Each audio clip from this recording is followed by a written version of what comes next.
There you go, Your Worship. Thank you, Cam. Hi, everybody. Welcome to the Committee of the Whole meeting for the town of Watson Lake on November 2nd, 2021. First, I'd just like to say congratulations to the new council, new and returning council. Thank you for putting your name in. I'm excited about things to come. Congratulations to you and thank you. Thank you, thank you, thank you. So moving right along, we'll get right into it. Can I have a motion to adopt the agenda? I'll make a motion to adopt the agenda. I'll second that. Thank you, Councillor Slager. Thank you, Councillor Hanchar. All in favor? Amendments. Oh, sorry. Nervous. We need to make an amendment to the agenda, please. For number 11, we need to appoint a rec member for the Rec Advisory Board. Sorry, I should have done that before we adopted the agenda. So can I have a motion to adopt the agenda as amended? I'll make that motion. I'll second that. Thank you. All in favor? Aye. Carried. Okay. Adopt the minutes from the regular meeting of October 5th, 2021. Sorry. Yeah. I'll make a motion to adopt the minutes from the last meeting. Thank you. Thank you, Councillor Hanchar. I will second. Thank you, Councillor Slager. Any questions arising from the minutes? No. No questions. All in favor? Aye. Carried. Motion to pay the open payables in the amount of $297,651.62. I couldn't open it. So the document, unfortunately, in the package It's was, been corrected. It's sent by. okay, was it? Sorry. Okay, And thank you. Worship, just for the new members of council, if there's questions regarding any of the payments on there, please refer to them by the check or reference number on the left-hand side.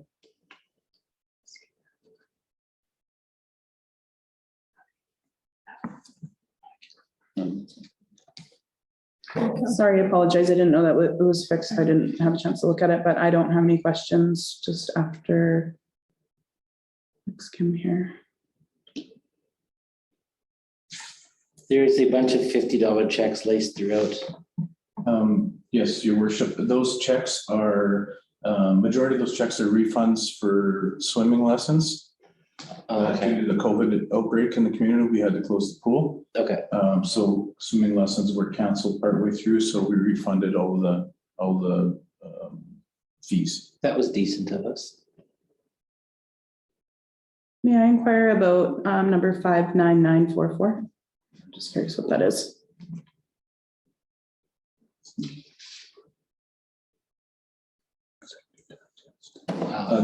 The amount $2,437. Yeah. That is the licensing fees for our asset management software. It's a Oh. yearly fee. Thank you.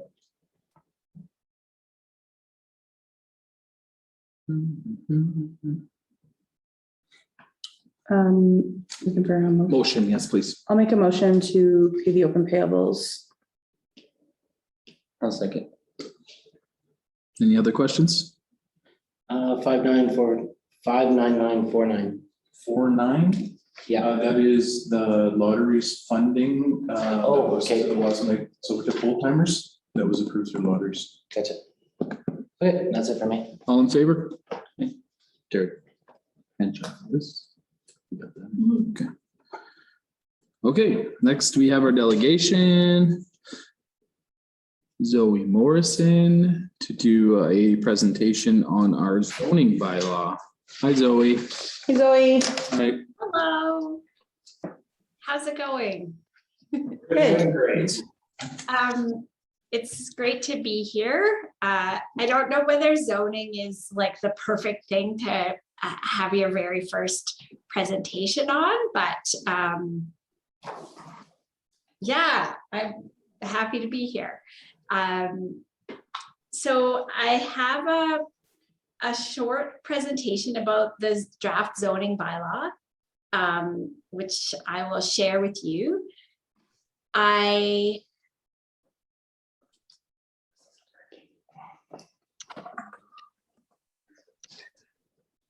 Yes. Whoops. Does that look the way it should on your screen there? Yep, that's perfect. Okay. So I think you were sent a copy of the draft zoning bylaw along with a copy of the maps. And today I'm just going to talk briefly about sort of what we were trying to do with the draft zoning bylaw and a few of the key changes that I think are important for, for me to highlight. Maybe I should introduce myself. I'm a community planner. I work for Stantec in the Whitehorse office. I've been around the Yukon doing different types of planning work for 15, 17 years, something like that. I've done a number of different projects in Watson Lake, and I've been working on this OCP and zoning bylaw update for almost 2 years, I guess, with a sort of a COVID-related gap in the middle. So feel free to stop me and ask questions as we go through. So as I said, we've been working on this for quite a while. We were working on the official community plan and the zoning bylaw together. We did a kickoff dinner and meeting in February 2020. We did an online survey that wrapped up around the end of March in 2020, and we had a pretty good response from this. About 120 people answered the questions. They were sort of more weighted towards the official community plan because that is the document that sort of sets the vision and goals for the community. We asked some questions about zoning and we did get some feedback. So we have incorporated some of that information into the draft that you see. We put together a background report, and then we were planning to come for a big week of community engagement, which of course didn't happen in April. We worked then with a focus group and had 5 meetings between May and October last year, and we came up with the draft of the OCP and the draft zoning bylaw. So that's a very rough kind of overview of the process. So the zoning, I guess just a couple of things about zoning in general. It is one of the key tools for implementing the official community plan. So it's one of the documents that sort of provides the teeth for the official community plan, or if your vision is to have a walkable community, then the zoning bylaw should make sure your key uses are together in the downtown, provide for sidewalks and trails, that sort of thing. So the zoning is, it does provide the detail for how community development unfolds. It has a bunch of different sections, but it includes some general regulations about what the role of the development officer is, sort of how applications will be processed. It also sets out specific regulations around things like B&Bs or signage or parking. It has a set of maps and it sets out a zone for each parcel in the community. And then for each of the zones, it has 3 types of uses. So principal uses, which are things that are allowed in each zone. Secondary uses, which are things you're allowed to do if you're doing the principal use. So for example, a garage is usually a secondary use. So, you can have a house. If you have a house, you can have a garage, but you couldn't just have the garage. And then conditional uses. So these are uses that they can either be approved by the development officer or by council. I'm not sure now how it's done in Watson, but this is an opportunity for some additional review of an application before it's approved. So those are the 3 types of uses. In terms of changes that you'll see in this zoning bylaw, one of the things was, since this bylaw was updated in 2016, there were a number of zoning amendments that have been passed. So integrating those amendments into the maps and the text. There was a little bit of sort of reorganization for readability and kind of clarity. There's a new series of colorful maps. In some cases, there's legislation that's new since 2016, so references were updated. There were a couple of changes that were made to update the official community plan, and then changes based on the feedback that we heard as we worked with the focus group and the community and administration through the process. So some of the specific changes that you'll see in the zoning bylaw draft. One, there was a requirement for accessible parking that was added. And I think that's fairly straightforward. It's in most zoning bylaws that you see now. B&Bs were updated, so you can have up to four rooms in the larger residential lots. So in the rural residential and country residential. And then you can have 2 rooms in the more urban residential lots. So the mobile home, the multifamily, and the R1, so sort of the regular downtown zoning.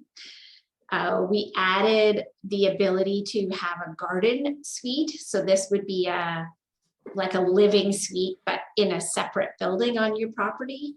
So anywhere that you're allowed to have a living suite, you could have, instead of the living suite, a garden suite. So this replaces the reference in the existing plan to guest cabins, but the idea is that you could build a small cabin on your property and you could rent it as a short-term or a long-term rental. There were no changes to the minimum lot sizes or the setbacks in any of the zones. So a couple of other things I wanted to talk about. One of the things we heard as we were talking to people is the importance of supporting the downtown in the community.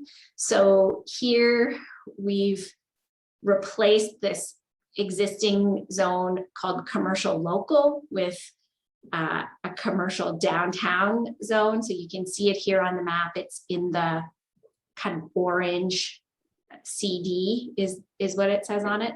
And we've kind of tweaked some of the uses in that area to try to reinforce the communities downtown.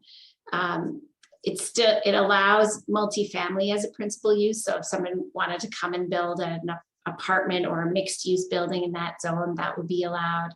It still allows for that existing RV park in the downtown. So that's one change. Another zone that I've thought a lot about and talked to Cam quite a bit about and talked to other planners about is the area that was zoned CH, so commercial highway, and it's shown in red on this map. It kind of extends all along the highway, both sides of the highway. And then there's a few more sort of dotted throughout. This is a zone that it's really a mix of uses. And when you go through and look at the lots, you can see kind of some of the more historic like tourism uses or traveler services that aren't being used the way they were once. There's quite a few vacant lots or lots that are used sort of for storage. There's also some country residential lots in that area and some people who have, built or improved homes on the lots. There's also some businesses. So it's a real mix, and I'm trying to simplify it here. Instead of having some of them zoned for country residential, some of them zoned for light industrial, and some of them zoned for highway commercial, I've made this new zone called commercial mixed use, where it includes a real mix of uses, like the title says, but also allows single family and duplex homes as a principal use. So if somebody wanted to use one of those lots just to build a house, that would be fine. So that's a change. I think several of the amendments that were made between now and 2016 were to change the zoning of existing lots from highway commercial to country residential to reflect that current use of the lot. But, you know, we heard a lot of comments about the kind of the look and feel of the community, especially along that highway. And really, to me, it's not so much what's happening on the property. You know, if someone buys it and fixes it up and cleans it up, you know, it doesn't really matter, I think, what the person is doing, but that use, having the, you know, active uses on the lot are better than having them vacant. So yeah, I'm interested to hear if anybody has any thoughts or comments about that area. The other thing is that this area is largely I think it's all unserviced. So the city water and sewer sort of stop at the boundary between the downtown zone and this CM zone. So, you know, I don't think you'd want to necessarily encourage uses with that would use a lot of water or sewage systems in that CM zone. Did I hear someone trying to ask a question? Nope, you're doing great. Thanks. I feel like I'm talking to myself a little bit, but Oh, yeah. No, we're listening. okay, great. I got questions. I just don't want to interrupt. I'm gonna let you finish. Okay, I'm almost done. Okay. So another thing that was changed in not the current draft OCP, but the previous one had identified several areas for environmental protection, and they weren't brought in through the zoning. So you can see them here. They're this sort of teal color, and they reflect, you know, largely sort of riparian areas. I didn't map those out. Those were in the previous OCP. But yeah, we did bring them through so that the two documents work together. Another thing that I wanted to mention is that there were a couple of areas where in the official community plan, it identified new residential. So, you know, the area up behind Francis Avenue, for example, was identified for, you know, new urban development or service lots. But I didn't pull that into the zoning bylaw yet. I think it's better to wait until there's a lot layout plan and then update the zoning. But, you know, when any of those residential developments that have been talked about are ready to go, you know, if you want to do the Thompson Drive or by the ski hill, or you won't need to update the official community plan, but you would need to update the zoning. I think you want to have a good sense of what the lots are going to look like before you do the zoning. And then lastly, we added a landscaping requirement. So in the draft zoning bylaw, any new like multifamily development or commercial, industrial or institutional would require, a landscaping plan is currently required for those uses. In the draft plan for those two commercial zones, so this commercial downtown and the commercial mixed use, it adds some detail to that. So for a lot that's like one of these lots here along the highway, I think this is the Stampeder cabin lot. So beside that, these are 42 meters wide. So under the regulations that are in the draft zoning bylaw, if you were to redevelop one of these lots here, you would be required to have 126 square meter landscaping area with either 5 trees or 8 shrubs or a combination of those. So it's an attempt to try to be more specific about landscaping, knowing that, you know, beautification of especially the downtown core and the highway area is important to people. So obviously this, you would only apply this when you're redeveloping a lot. If somebody wanted to, you know, build a new building or change the use drastically, that they would have to provide a plan for where this landscaping would go. And I think there's quite a bit of flexibility in terms of like, well, you know, what this would look like, but basically, you know, you want something that's going to add to the look of the area. Any landscaping, I think, will improve the appeal. Mhm. And then that's it. That's the end, Wow. Zoning in a nutshell. right? And what everybody wanted to find out about tonight was zoning. I know Well, it's important. it is. Yeah, can be a bit dry, but I tried. You know, It's a colorful map. yeah, colorful map. That's good. I just have a couple questions, Zoe, if I could. Yes.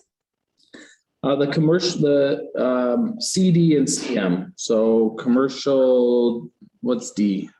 Downtown. Commercial downtown and commercial mixed.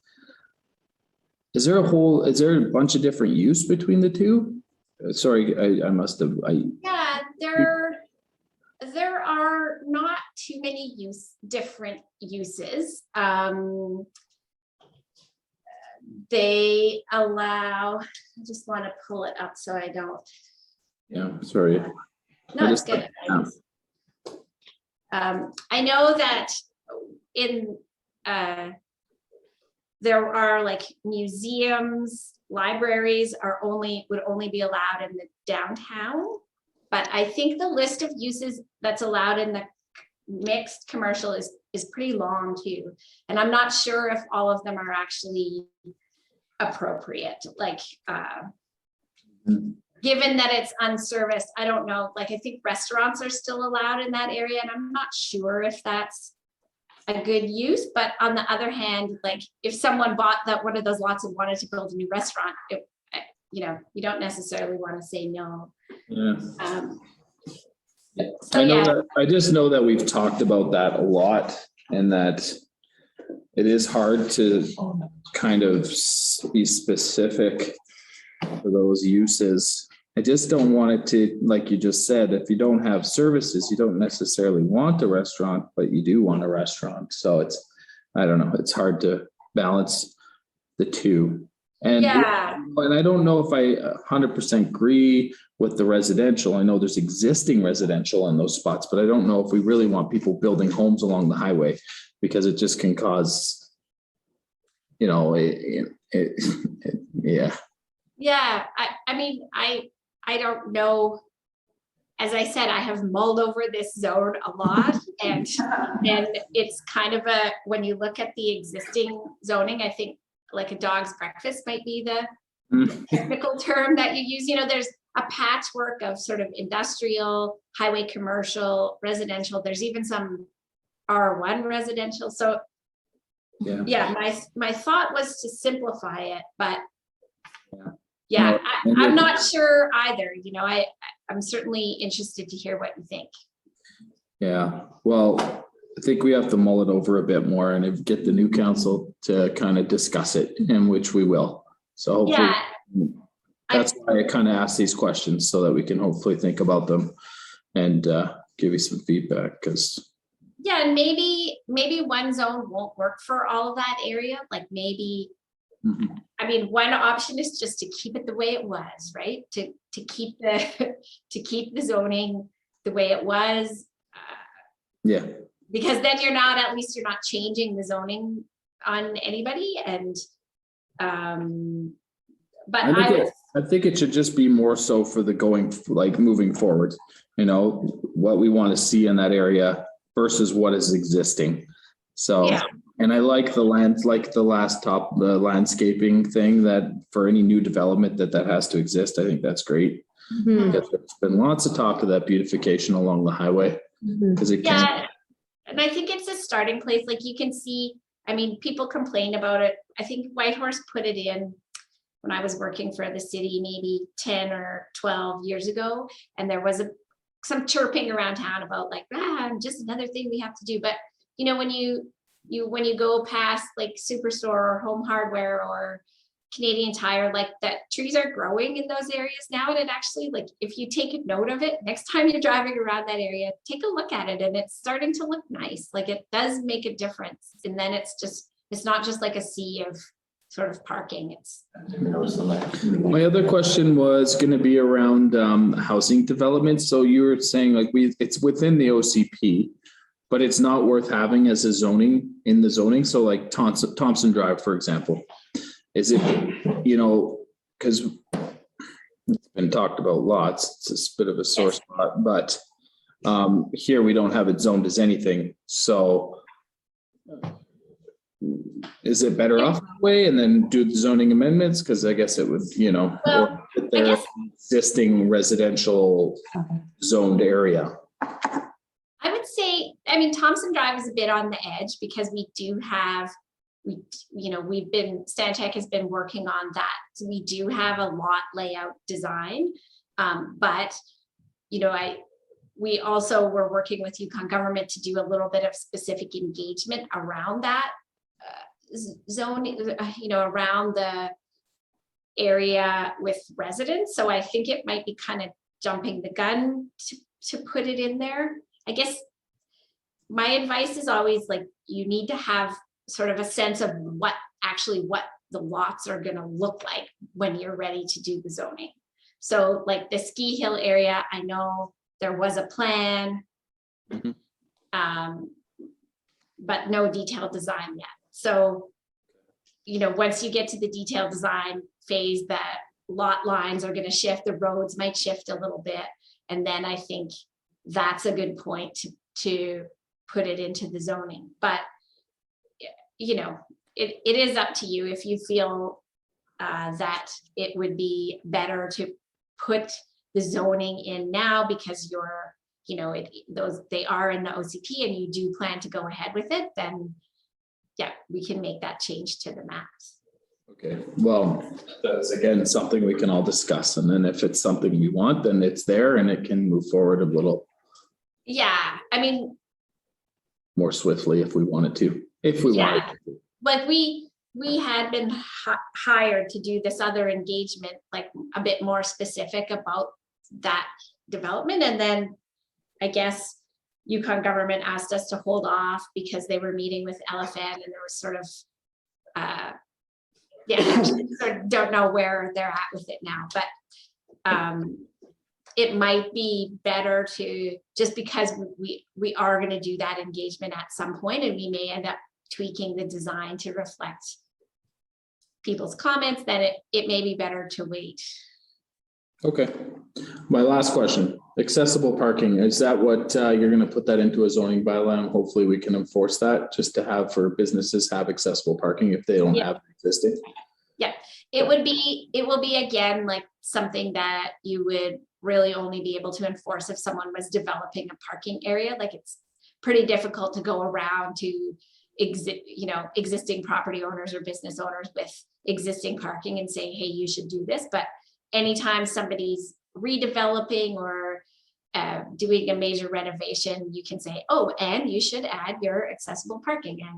And so it does provide that in there and a few details about the size and location of those. Okay, well, that's great. I think Councillor Slager has a question for you. Yeah, it came up as we were campaigning in this election, and they were asking why Winded Lake in particular wasn't a part of the town boundary, and would we ever consider incorporating it into our town boundary? Is I don't even think that's our call, but how do they decide where the town boundary starts and stops? So it's the question. My understanding is that the Municipal Act sets out includes the legislation that sets out how municipalities operate, how their boundaries are, what the elections, council, those things. And each community has an order in council that includes a map that shows the boundary. I have never been involved in a in a change to a municipal boundary. I don't know, Cam, if this might be something you have experienced.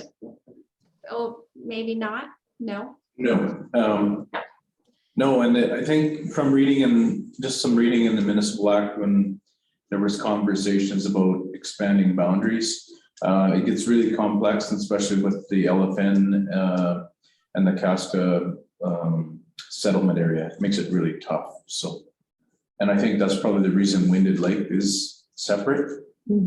So Because it's like right, just, it's right on the line. Kind of goes Yeah. to Johnny Friend, but it just, it kind of cuts it out, doesn't it? no, Johnny Friend's included in the. That's what I mean. Yeah. Yeah, it Yeah, crosses just the cuts that highway one. there. Yeah. Goes up the highway. which is odd because big area, and like even Upper Liard that I've discussed, like, yeah. I guess those will be questions for another day. They're not Yeah. within the zoning bylaw, but Fair enough. yeah, good question. Good question. Any other questions? Not for me at this time. Thank you. Councillor Paquette?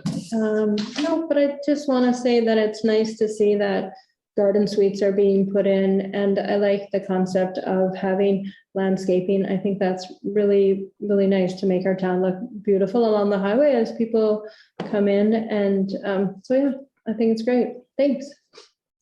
Do you have anything else, Ken?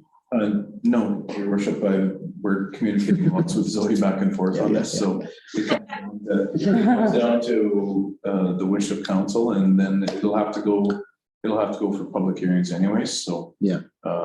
Could be a lot more discussion, and hopefully there's more community engagement. Mhm. Because as you know, that's something that we struggle to get, so.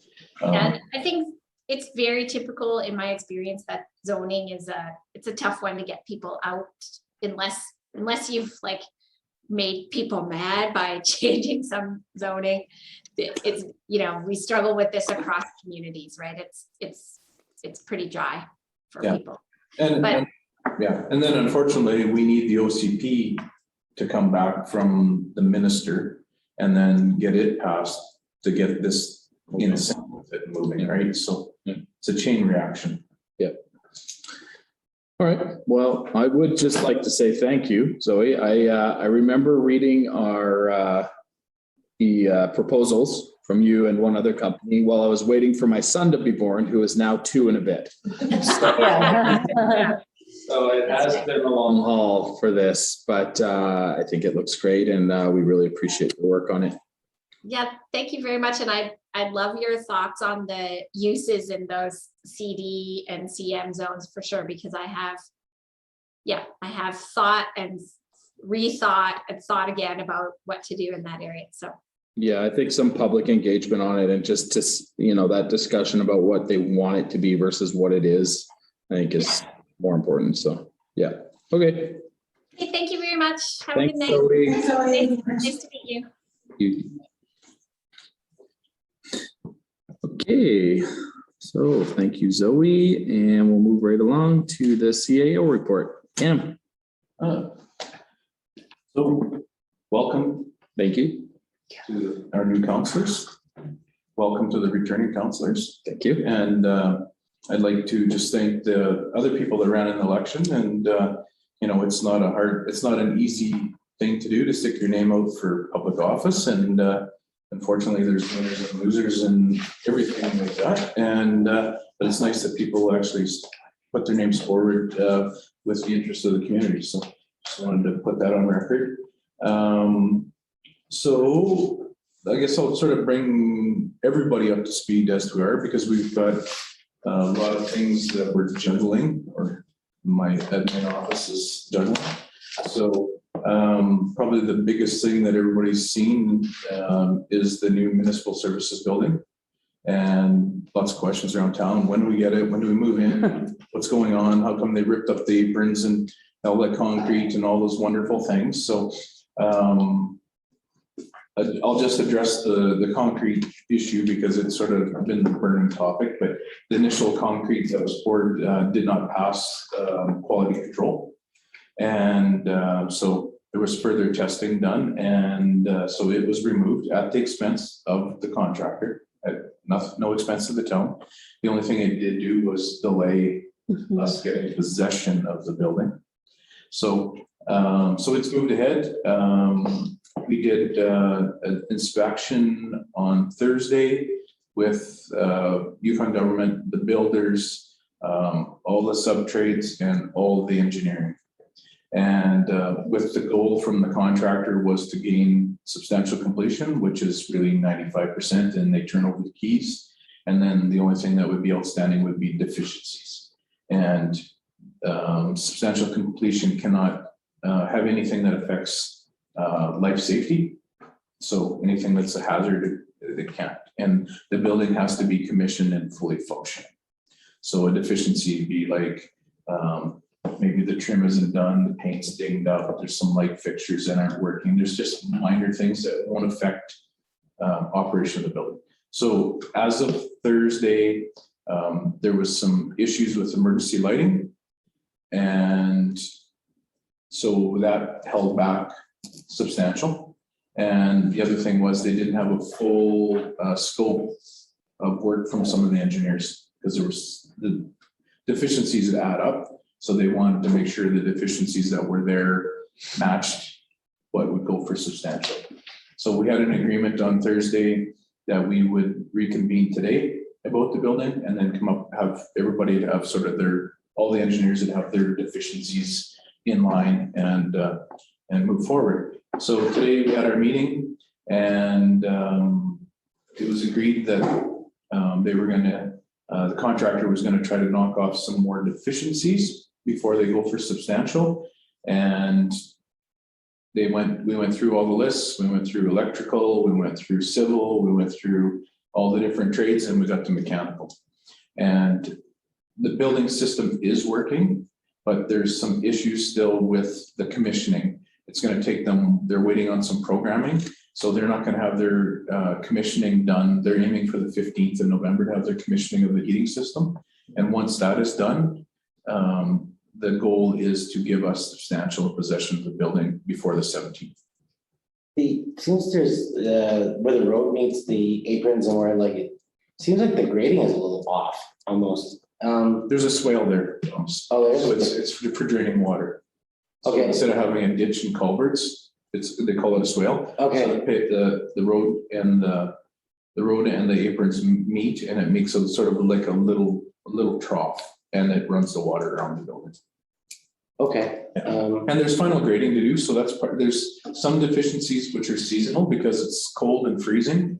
They couldn't finish the final leveling, so that stuff will take place in the spring, once the thaw is here. So there's some deficiencies, like say, are seasonal, so it's stuff they can't do because of wind, right? That won't affect us, it might be a little bumpy in some parts of the yard or whatever, but it won't affect us from doing our day-to-day operations. So the goal is to have substantial completion to us for the 17th of November. And then that will give us time to go in and put our shelving and move some of our, get ready for our move stuff. With the goal of having the community open house probably on the weekend of the 27th, like on the Saturday. And then that would allow us to start moving in after that. Okay. So that's the municipal services building. Another project that you may have noticed was the roof on the Northern Light Center. It's 25 years old. Shingles were blowing off. So it's been, company come in, removed all the old shingles, and for the condition of the shingles and the fact that there was no tar paper underlay underneath the shingles, they were amazed our roof looked immaculate underneath. The only issue they ran across was on sort of the arch east side where the bottom roof, there was a couple of the hip trusses were actually broken. And when we looked at it, when we put it out for tender, we thought that it was just maybe rot and it was soft, but the plywood was good. It was just a couple of the trusses, the small trusses were cracked. So that's been fixed. So the roof is done and now we've done it with waterproof membrane underneath the shingles, so it should last a very long time. So that project is done. We're just waiting on Colliers to sign off that it's approved, and then we move on. The other project has been the old Campbell Block property. You've probably seen that the the leveling was done on that lot, and the parking barriers have been moved over to the end of our property line. And it's all leveled, drained, packed. The only thing that's left to move there is the one, relocated a bit, is the one visit, the sign directing everybody to the Visitors Information Center. And so the only thing that's left on that project is we're waiting on engineering to come down to confirm that it's been completed to the grades that was requested in the plans. So it's exciting. People are already using the parking lot. They park there to go to events at the rec center already. We're working with ATCO to put another street light. So it's over that parking lot. So it'll help direct people into the pathway. So that area, was there going to be like kind of a walkway or entranceway kind of grassy area? Yeah, Because it was a bit of a ditch there. Yeah, there's right along the parking curb, along where the sidewalk ends on the west side of the property. Yeah. It's fairly level right in there, so it'll be like a walkway right in. So that project is near completion. I'm glad that, because that project started with the demolition of the Campbell block. So it's sort of been dragging on, but just the way the year's gone with contractors and COVID. So that project's moving ahead. The other one is the energy upgrades at the rec center, which is lighting upgrades and energy efficiency stuff. So that project, it's been out to design and engineering for, they came in and actually did a light survey in each room. They recorded the brightness and the lighting and see if there's dark spots in the rooms, and came up with a whole big plan. And now by Friday, I'm supposed to have the draft layout and specs with cost estimating. And the other part of that was the energy upgrades to our all our weather stripping in the building. So the weather stripping went out for tender. Local company got the work and went in and re-weather stripped all our doors, readjusted our doors, because the building's some of the building's 50 years old and the rest of it's, approaching 25. So a lot of the doors from normal wear and tear were out of alignment and things had shifted. So as of this afternoon, all the building had been re-weather stripped and sealed. So, which is a nice project because that'll help with our energy efficiency, right? And that was all paid for by. That's all part of our project. Yeah, that's funding through the Energy Solutions branch. So one thing that COVID has done to us is that prices on electrical stuff have jumped through the roof. So we're going to reevaluate once the cost estimating comes in, because we had $200,000 in that pot. So we're going to evaluate to see how much can be covered under the project, and then the rest of it we will be administration will be submitting as part of our capital funding projections for next year. And the nice part about it, 75% of everything for energy efficiency is covered by Yukon government. We only have to be 25%. So if it's, if they say they're going to be $10,000 over, it's only $2,500 out of our pocket. So that's a nice situation to be in. So that's the energy upgrade. The other project that council had approved in last year's capital budget was the upgrades to the change room. So engineering's been in, design architects have been in, and they have come forward with a new design plan to bring us up to code and make it so we have more secure showers, because I don't know if you've ever been into those change rooms. The only thing went from general public and the person using the shower is a thin shower curtain. So this way there's actually a change area and a secure place for people to hold their stuff while they're in the showers. People aren't, there's barriers. So it's going to reduce this from 3 showers to 2, but it's making use of the same space and the same building. So we're waiting. I'm supposed to have those plans this week as well, and an estimate updated on estimated costing on that, because we had budgeted I think 130,000 for that project. I'm just trying to remember off the top of my head. So that project's rolling along and Sorry, I just had a question because you said there was water damage in there. Did you say whether or not there was mold? they haven't found any mold. So we really don't know until they start opening the walls up. So it is always an unknown. And it's something that we're gonna have to take in consideration when going forward. It might come, if there is mold, it might come back as an extra because we can't foresee, but in the budgeting stuff through the design team, they have put in a contingency.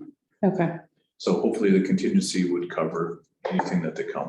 And then part of the new stuff too is to get away from, having wood studs and stuff in the wall. It would be all metal studs. So that way we don't have those issues going forward with possible mold contamination. And then the new materials in the wall are all the water resistant materials. So, good. Yeah. Thanks. and so then the fifth project that we've got Colliers managing for us is the new public waste drop-off area at the landfill. With it, it's at design right now. We had a rollout meeting last week on it. And of that money, much of it falls under the Small Communities Fund. So that one's moving ahead, and part of that, there will be, which was brought before the previous council, but there will be public drop-off areas. So you pull in, you go over the scales with your garbage, and instead of going to the pit with your garbage, when you're hauling it yourself, you go to the public waste drop-off area. And the reason that is to cut down on liability to the town by having somebody go into the pit where there's possibility of injuries or,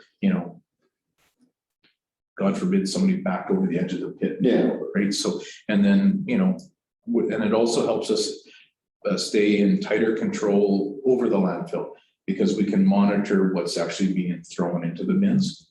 So there will be 1, 2, 3, I believe 4 roll-off bins that people pull up and they drop into. It's like a normal dump. Yes. I've seen it at big city. Yeah, big city That's right. dump, That's right. Whitehorse the same way. Yeah. Where in other places they use them for transfer stations, same thing. You also sold us on some scheduling, hopefully. Yes. hoping To be open Yeah. more often. And the nice part about it as well is that in the last round collective agreement, we negotiated that the landfill, we have the option to open the landfill 7 days a week. So with the public waste drop off, we'd be able to close the pit on weekends. And that way we wouldn't accept commercial waste on the weekend. Commercial haulers haul Monday to Friday anyway. So we would be able to close the pit and have it reduced down to a scale attendant monitoring public waste drop off. Because they come across the scales, the monitors are there and the scale attendant can monitor what people are doing at the things in the bins. So those bins will be different, like material, right? Like Yeah. one week for this, 1 week. Yeah, for there'll be this. one for household waste. Yeah, that's right. Yeah, okay. Construction waste, one for, and then there's other areas as well. There'll be like block areas with concrete slabs. And one would be for metals, one would be for white goods, one would be for tires. So that way everything's streamlined and we're in control of where things go because I don't know if you've been to the landfill, but when people haul their own stuff, they don't want to get a nail in their possibility of nail in tires, so they just drive up and they just throw it wherever they want. Yeah, that's right. So They it's do. making a real mess, and we have the plastic bag tornadoes. Yeah, that's right. And we have garbage. go away. Yes, those will go away because of the fact that starting January 1, the plastic bag usage is gone, right? And you know what? That was another sad part of, not to get off topic, but another sad part about COVID was because when the grocery store and tags went to charging for plastic bags, the noticeable plastic bags at the landfill really reduced. That's right. And when COVID came back and people started using plastic bags again, So we weren't allowed reusable. exactly. So that'll help. And then the other part about us being in control with the roll-up bins, then we can dump the bins on our schedule because we do have a landfill attendant. That's right. And then the other issue is that we can cover. We have what they call grizzly plates, they're great big metal plates that we can cover so the waste isn't blowing around and the ravens and the eagles aren't having a feast. So we can place them down because we're using the roll-off bins, which will have lids that go up that can close in morning and night. So that'll really put us in control and put us sort of at the forefront of solid waste in the territory and really streamline things. So it'd be exciting to be able to be open on weekends for the community because that's, a lot of people work. Sundays, yeah. That's the day they do their garbage haul and stuff. So the only thing that we would have to figure out is if recycling would open during that or if we just have the drop off. So those are things we'll work through when we get there. But some of that funding under that small communities fund expires March 31st. So through our procurement, we're trying to procure as much or use up as much of that money before March 31st. So it might be us dealing with the roll-off stuff or dealing with the lock blocks that are required to build the facility so we can take them in because, we're not hauling gravel and actually building that in the wintertime when we're there now, right? So we're working towards that. So those are the big projects that have been ongoing through Colliers, who are a national project management firm that we contracted out to. And then the other stuff that we're working on is our infrastructure priorities, which is our water, sewer, streets, and drainage. So we're working through that with Yukon government. It's right now we're basing it on a 4 phase project. So it'd be 4 years of water and sewer repairs. And YG is doing that, and the funding application is currently sitting in Ottawa, and that waiting for approval. We've been told that they're aiming for having it signed and back to us in December, but council does have a meeting coming up with Dr. Hanley, and since he is the MP and he's in the Liberals going to Ottawa, I think it's something that we will bring forward to him when you guys meet. Because if we can push him to get the signature sooner, the better it is. The design contract for that project is out. It closes on Friday. But there was a caveat on that design that it was a funding anticipatory. So that way they didn't have to get caught putting something out for tender and then having to give it and then Ottawa saying, nope, sorry, you're not getting it, right? So that part closes on the 3rd, and hopefully we'll have feedback from the federal government on that signed off ISIP agreement. And the application that went in was for $11 million for the first phase. The other thing that maybe you've seen it over the last couple of weeks was that drill rig that was going around drilling in every street. I got a bunch of messages about it, and that was part of that project. That was the geotechnical. They were taking soil samples to feed back into how good the base of the roads were, what type of material for water in the areas when they come to do the digs for water and sewer. It was all part of the whole background piece to go towards that project. So, and the nice part about that being they came to do the geotechnical of that, I got them to do the geotechnical for the public waste drop off under the same contract, so it didn't cost us anything.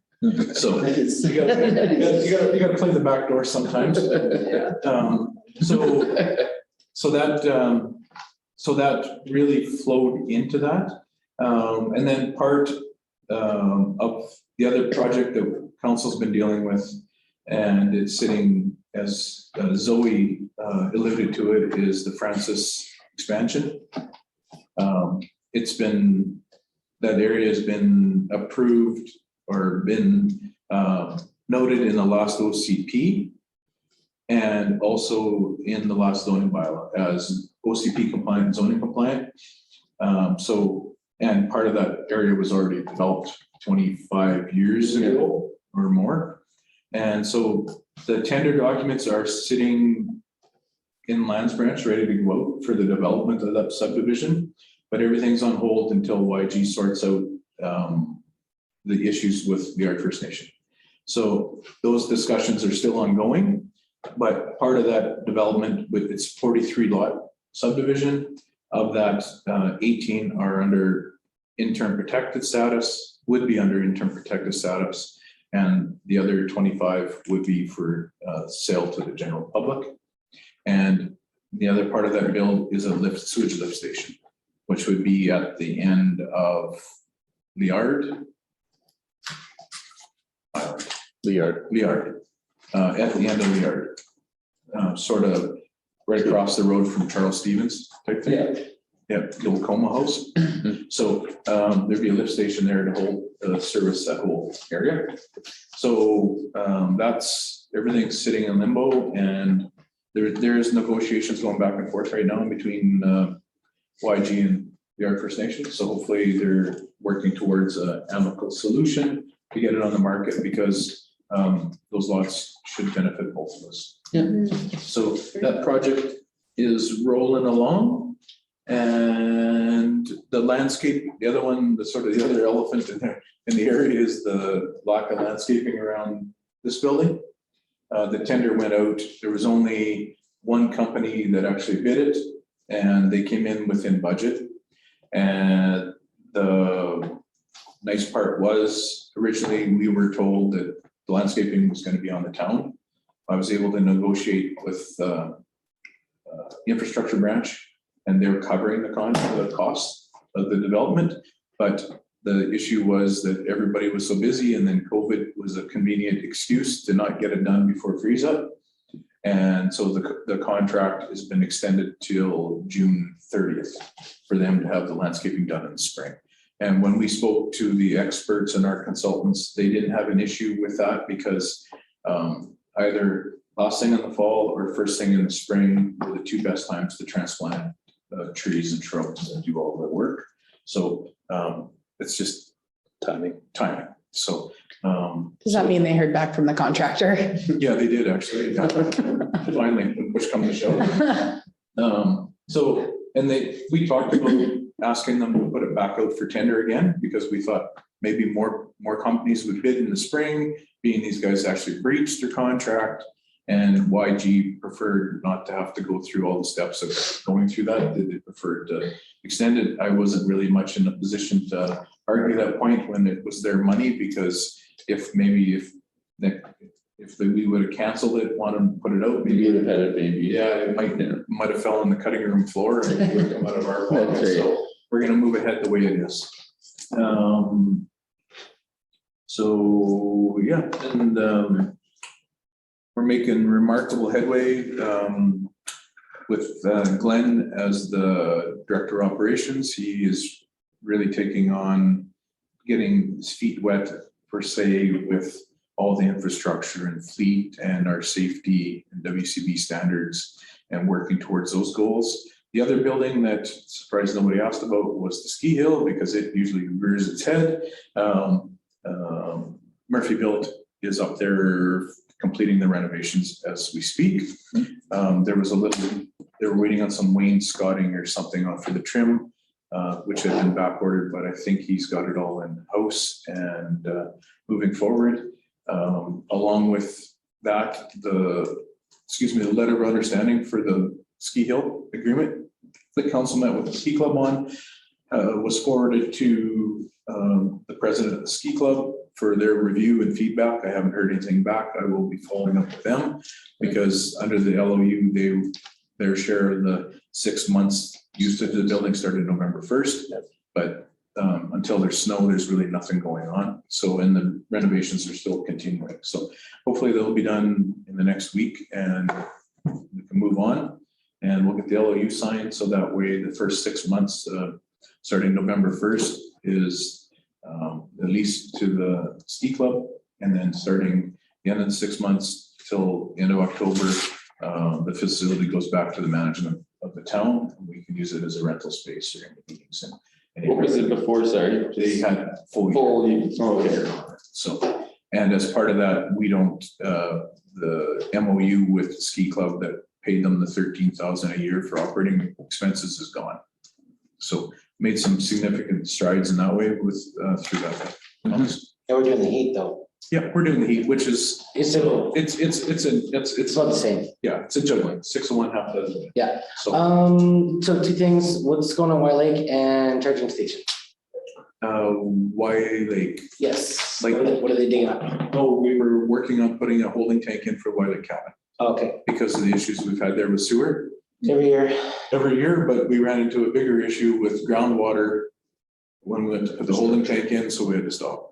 Because there was so much groundwater, the water table so high this year that it was giving us too much groundwater, we couldn't put the holding tank in. Jeez. So we backfilled it and we're trying to come up with other solutions.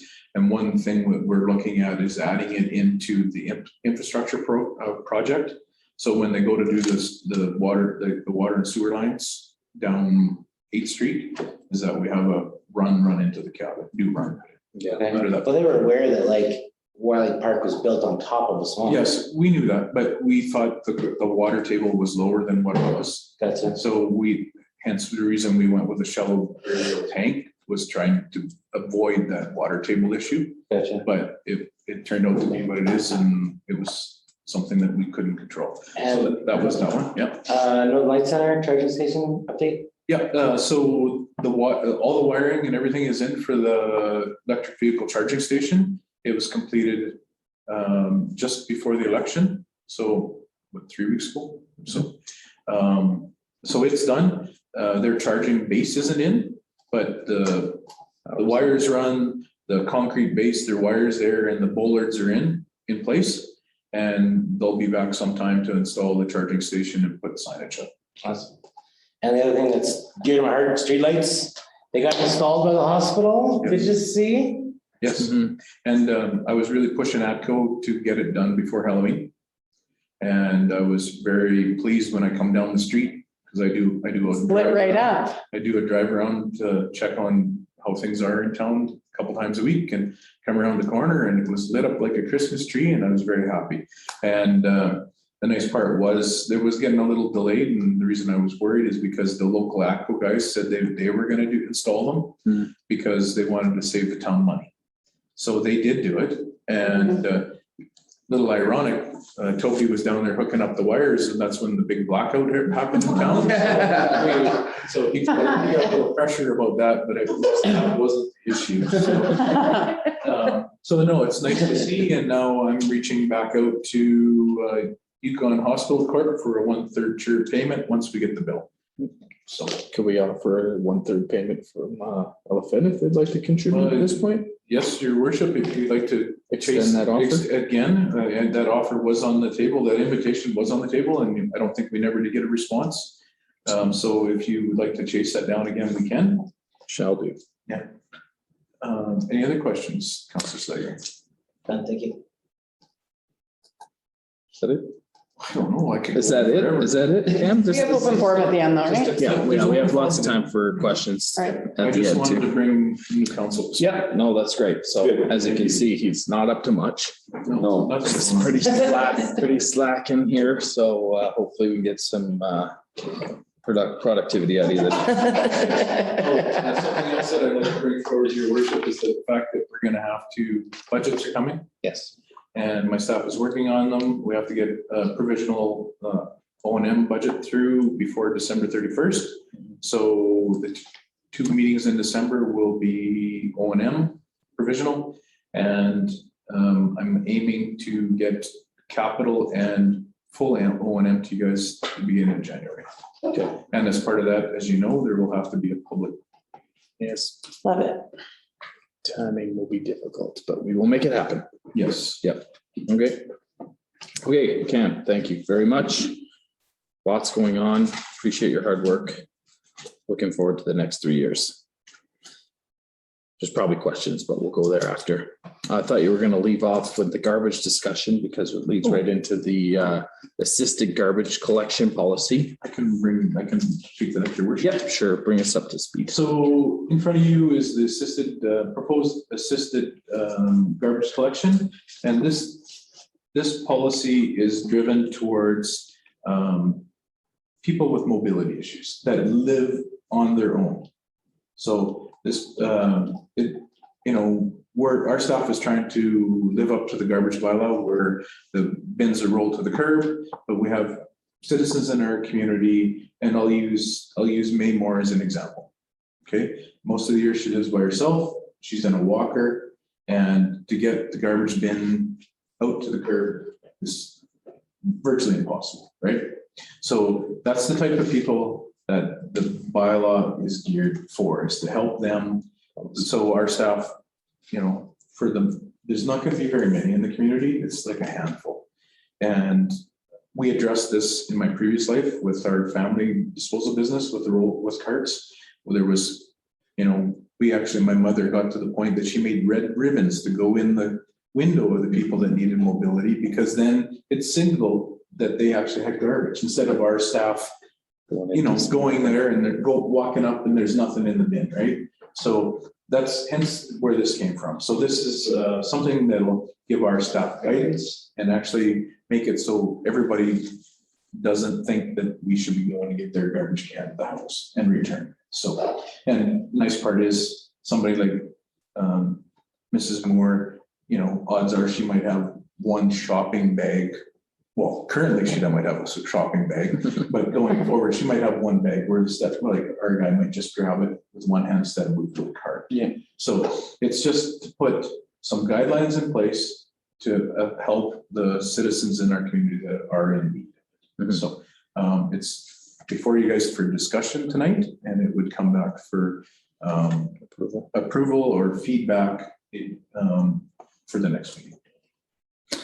I think the one thing just to bring to light for a policy, we want to make sure that it's directed for the people that need it, and that there isn't loopholes to be used or excuses for this policy to be, you know, used for just anybody. So we have to make sure that it's what we want it to be. Yeah. Exactly. Yep. Really straightforward. Yes. And I think we researched this based off of numerous communities across the country. Okay. And a lot of the people that this will affect are currently in our system with the doctor's note for handicap parking. Sure, there's gonna be a few that don't thrive. Yeah. But those, in our community is so small, we know who the people are in need. Yeah, for sure.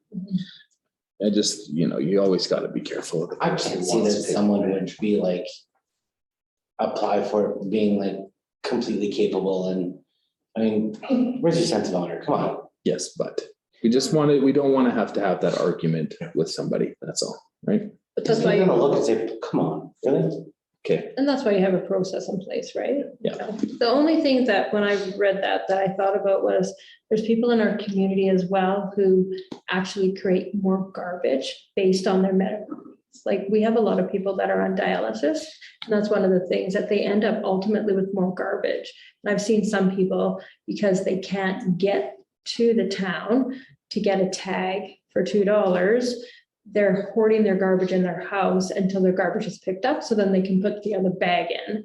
And so I think that's something that we need to also look at, is there's just people who, you know, who are homebound and can't get to the town to get a sticker, to have a process in place where they can potentially have 3 bags as opposed to the 2, and be allowed to have that and not be penalized for that. Yeah, that's a good point. There could be a Yeah, limit. that's huge. on That's that. something that we can look at, and sort of to elaborate on that, something we are looking at for next year's capital budget is to actually getting the tipper arm for the garbage truck. So if that's the Do away case, with the then 2 we bag. do away with the 2 bag limit. One bin. So it's supposed to be like that though, right? Yeah. Originally? Yeah, no, but that's, Yeah. was the whole idea of having those garbage cans, right? Yeah, so it's something we're looking at for next year's capital budget. And so those are things we're still working on, but that would eliminate that issue. Yeah. But if there is people like that you know about, or through home care, if I can be informed about those households, then I have the luxury of dealing with that in-house. But if I don't know about it, I can't do it. Yeah, and I've encouraged people to call the town, Yeah. but I mean, if they don't, Yeah. because I mean, I can't call on their behalf, they have to do it themselves, Yeah. but I mean, I can certainly, if it's something that I know that is actually going to, you Yeah, or- know, cause something positive, then I can potentially just, while I'm there, call and be like, okay, we'll make the phone call now, kind of thing. Yeah, exactly. And also, and that's something I can do. Well, we can send this out in a blanket just to, you know, make sure we capture whoever can apply, right? Yep. So it's not going to be No, individualized, Yep. which we can't do. Okay, we're going to keep moving because please. So that's just for review and we can bring it back and have a motion to approve their recommendations. Okay. Sure. Counselor's Code of Conduct is in here for your review. Just for us to go over, be very aware of what it is and what it needs to be. We'll have a very good description of it at AYC, I think, as well. We're gonna just fly through that one. We're gonna move on to the AYC representative. So we need somebody from our council to represent us at AYC. It's a very important position. And it actually requires quite a lot of work but it's very important for us to be represented in the Yukon. So all that being said, is there anybody who would like to be the AYC representative? I will put my name forward for that, Awesome. if you guys are in agreement. Okay. Yep. That's good. Good with everybody? Please, you need a motion. We need a motion? Okay, so can I have a motion? Go ahead, Thomas. I make motion that we have the stellar Lauren Henchar as our AYC rep. I mean, Counselor Lauren Hencher. The stellar counselor Lauren Henchar, yes. Can I have a second? Can I I have would a second? second that. All in favor? Carried. Thank you. And next, we need to nominate a deputy mayor position. So is there anybody who would like that position, or is there anybody who would? I think we should- I am happy to do that as well. Okay, I would like Yes. to nominate make a super motion. stellar counselor Lauren Henchar. Due to the fact that she had the most votes, so she could be the second in. Yeah, maybe you should be the mayor. Mm, I'm I'll good with take a that. second. All in favor? Carried. Thank you. Okay. For the Chamber of Commerce representative, I will put my name forward. I go to most chamber meetings as it is. I have workings with them. I have the ability to tolerate such situations that need to be tolerated. And I look forward to working with the Chamber of Commerce in the future. So if anybody's opposed to that, I make the motion. I'll say it. I'll make the motion for Mayor Irvin to represent council at the Chamber of Commerce. I'll second it. all in favor? Carried. Number 11 is the Rec Advisory Board member. Again, very important. There's lots going on with rec. Is there anybody amongst us? I'll do that one. Okay, thank you, Councillor Slager. You okay? Motion? I'll motion that Thomas Lager will represent Us, the municipal representative for the recreation. advisory board. Good, thank you. Second. Good. Thank you. All in favor? Thanks, Councillor Slager. Perfect. Okay. So next we're gonna move to council open forum. So at this point, if you guys have any questions that you wanna discuss, talk about, bring up from past meetings, anything. Now's your chance.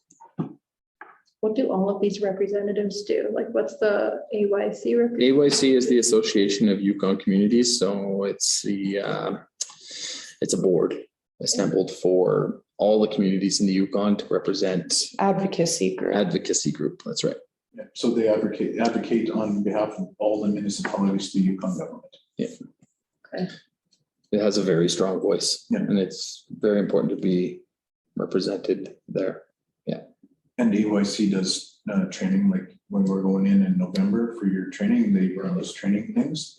They also, AYC does funding pots as well for training for all the municipalities. You can all apply for funding through them. And then they meet quarterly. And it's been by Zoom. Once a year, it's usually paid in person.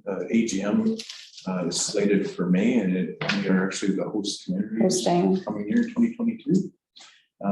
But yeah, it's an advocacy group on behalf of the municipalities. So one common voice for all the municipalities, and instead of being piecemeal, then everybody having their own thing, it's one common voice. And then the deputy mayor, obviously, is to fill my seat if I can't be here. Chamber of Commerce, someone to go and present. They do general meetings, so somebody has to go and give them an update on what's going on. It's a good group to be a part of. Rec is The lottery's money. lottery's money, and we have to have a member of council on that board. Okay. Mhm. And there, your worship, there will be other committees that are. Absolutely. Yeah, forward it. These are Just don't worry. first ones. You'll have your opportunity.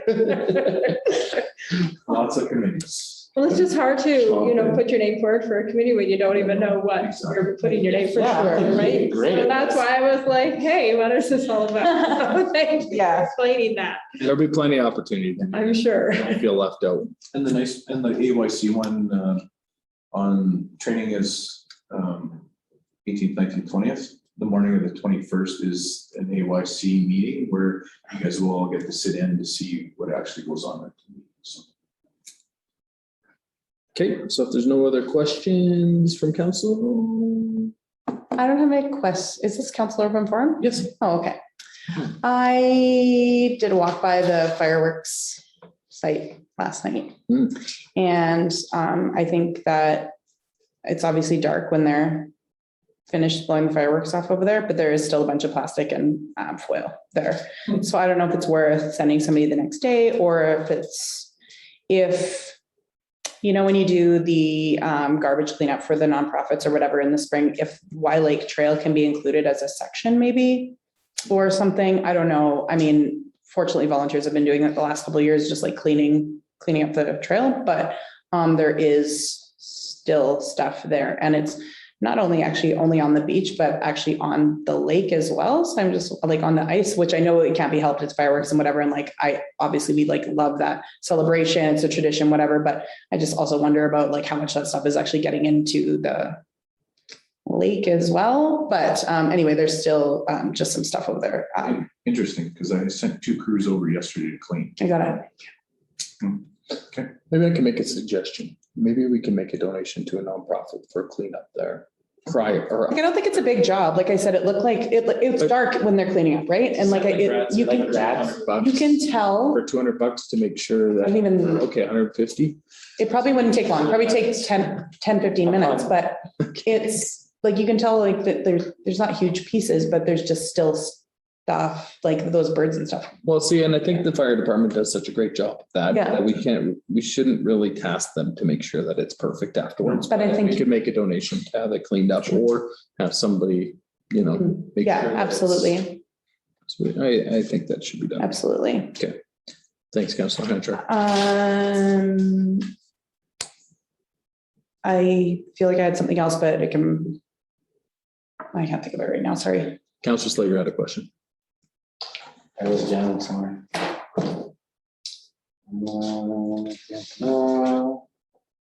We still have committee of the whole, so we have to go through the gallery as well, so. Okay, good.